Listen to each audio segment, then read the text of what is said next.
தினம்தோறும் விளக்கேற்ற நல்ல எண்ணெய் இதயம் நல்லெண்ணெய். இனிமே கண்ணை மூடிட்டு கடலை எண்ணெய் வாங்கலாம். ஏன்னா மந்த்ரா கடலை எண்ணெய் இதயத்தின் தயாரிப்பு.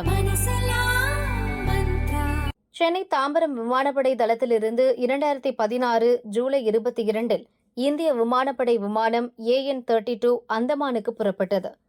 23 ராணுவ வீரர்கள், 6 விமான பணியாளர்கள் என 29 பேர் பயணம் செய்தனர். சென்னையிலிருந்து கிளம்பிய விமானம் 15 நிமிடத்தில் கட்டுப்பாட்டு அறையுடனான தொடர்பை இழந்தது. கடலுக்கு மேலே 23,000 அடி உயரத்தில் பறந்து கொண்டிருந்த போது விமானத்தின் தொடர்பு துண்டிக்கப்பட்டது. கடலில் விழுந்து நொறுங்கியிருக்கலாம் என கருதினர். இந்திய விமானப்படை விமானங்கள், நீர்மூழ்கி கப்பல், கடற்படை கப்பல்கள் தேடுதல் வேட்டை நடத்தின.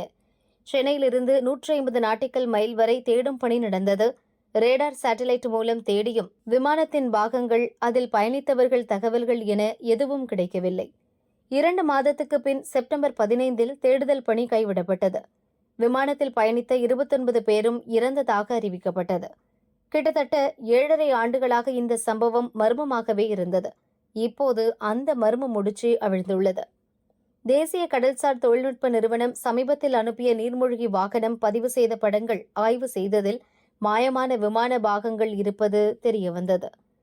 சென்னையிலிருந்து 310 கிலோமீட்டர் தொலைவில் 3400 மீட்டர் ஆழத்தில் கிடைத்த பாகங்கள் மாயமான விமானத்தின் பாகங்கள் என்பதை இந்திய விமானப்படை உறுதி செய்துள்ளது. விமானம் கடலில் விழுந்தது எப்படி, விபத்துக்கான காரணம் என்ன என்பது குறித்த தகவல் வெளியாகவில்லை.